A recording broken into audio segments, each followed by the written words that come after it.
Hi everybody, I'm meteorologist Joey Cragness here with your daily forecast. Today we do actually have some severe weather to talk about.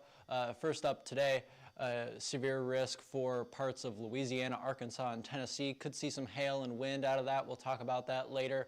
As long as continuing that warming trend for the central U.S., those warm temperatures don't seem to be going anywhere anytime soon, at least for the time being. We are also tracking a potentially large system as we get into the middle of next week that could bring some severe weather to the central plains. So we'll be watching out for that, seeing what we can expect from that later on. Yesterday, we did have a few hail reports near Peoria. We had a 2-star map for some 1-inch hail out there. A couple of 1-inch stones fell in northeastern Oklahoma late last night. Not big storms, but just enough to drop some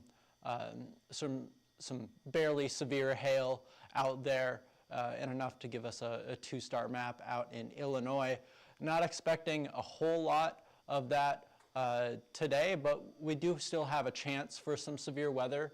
But looking around the country, we have this nice trough in the eastern portion of the country, some good rain in the Great Lakes region and the Ohio River Valley, a ridge building in the west, and this is the system that we'll be watching for next week as that sweeps through the country. Could bring us some severe weather. And then going into central Oklahoma, you can kind of see where that cold front is kind of setting up. That moved through late last night, dropping those temperatures in OKC down into the lower 60s for this afternoon. A little bit warmer as you move out west near Tulsa, about a 10-degree temperature difference between Tulsa and OKC. That cold front will continue to push off to the east as we get later in the afternoon. Still fairly warm out in DFW, mid and upper 70s out there. They could be pushing 80 later on this afternoon. Same thing with San Antonio and Austin, mid and upper 70s out there. Houston, a little bit more cloud cover, so they're not quite as warm, but that is fairly light cloud cover out there.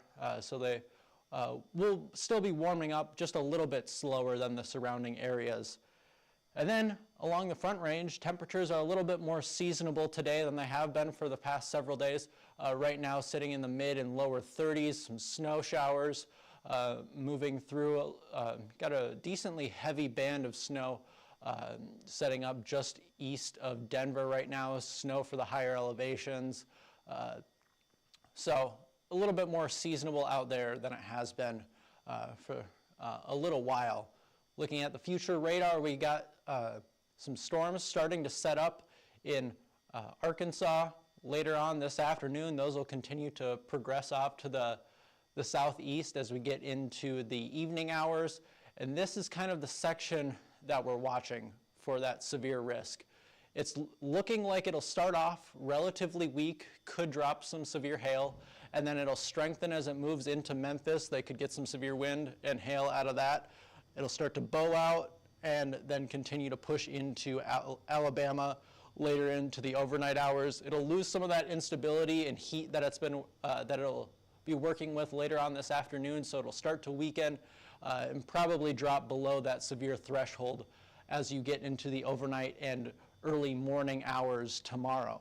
So this is what we got for our expected severe hail risk today. You see Memphis is right on the edge of that risk area. A bunch of smaller cities and towns in the rest of the risk area, but Memphis is the main one. Could see quarters, maybe up to $half sized hail. Not expecting anything much larger than that, but it could be enough to do a little bit of damage out there, along with some decently strong winds, 50 to 65 mile an hour gusts or so, depending on where the strongest part of that line sets up. So you could get some wind-driven severe hail out in Memphis, so that's something we'll be keeping an eye on later on this afternoon and evening. And this is the instability that it has to work with as we go into the afternoon. You can see the edge of that cold front lining up right there. That's going to be, or actually right here on the northern edge. That'll push through, and as those storms continue, it'll kind of use up all that instability, cool off the surface a little bit, and reduce that instability quite a bit as we go into the overnight hours. So those storms are expected to drop below that severe threshold as we get into the overnight hours tonight and into tomorrow morning. Thursday at 7 p.m., or today at 7 p.m. I should say, we got this low pressure system that's going to be driving those storms, that cold front extending off to the southwest there. That'll quickly kind of move off to the east there, weaken quite a bit, get this broad band of precipitation along the east coast, and then the jet stream becomes kind of messy until we get into the beginning of next week, where we'll see this nice trough dip in from the northeast. This low pressure system will kind of first one will kind of move through the upper Midwest, not be too strong, but it could bring some decently heavy snow on the north end of that low pressure system. But this is the main one that we want to watch for that severe weather. It'll move along with this heavy or this fast moving air in the jet stream, the jet streak, that'll continue to push off into the Midwest.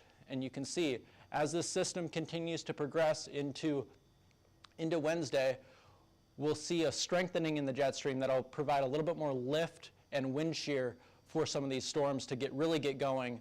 And then by Wednesday evening, low pressure system moving right over Chicago.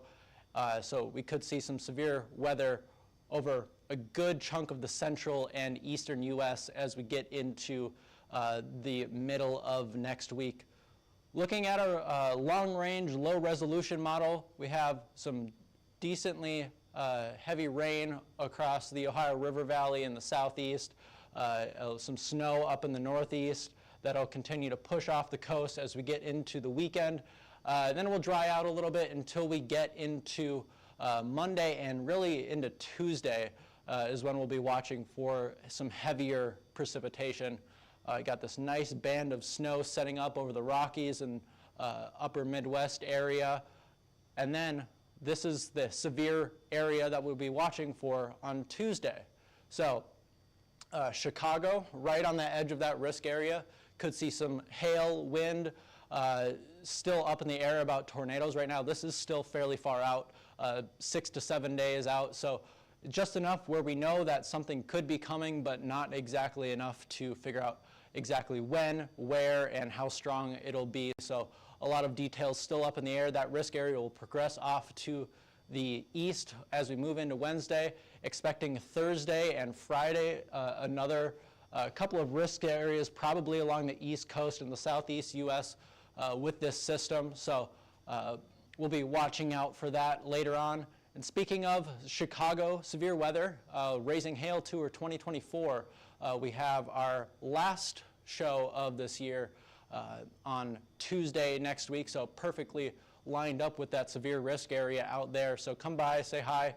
Maybe we'll give a forecast out there for that day and what we can expect for this upcoming year. Looking at our extended temperature outlook, 6 to 10 day time frame, you see the central and eastern U.S. still very solidly in that above average temperature region, and below average temperatures starting to build in on that west coast. As this temperature gradient builds, that's when we can expect to see more and more severe weather as the days go on and we start to get closer and closer to our actual severe season. Precipitation-wise, looking at above average precipitation for the Ohio River Valley and Great Lakes region along with the western U.S. We'll be seeing some moderately heavy rain and snow out of a couple of different waves of systems coming through. But you see the central and southern U.S. Pretty close to average, maybe slightly below average for precipitation, because these systems really aren't expecting to really strengthen until they move into the Central Plains and past these areas in the central U.S. So they could be missing out on some rain as we get into the middle and end of next week. That's all we have for today. If you're interested in learning more about us, give us a follow on Twitter, Facebook, Instagram, YouTube, and TikTok. If you're interested in purchasing a plan, go ahead and scan that QR code up above me, or give us a call at 855-334-4245. Email us at info@hailtrace.com, or check out our website at www.hailtrace.com. For now, I'm meteorologist Joey Cragness. Thanks for watching.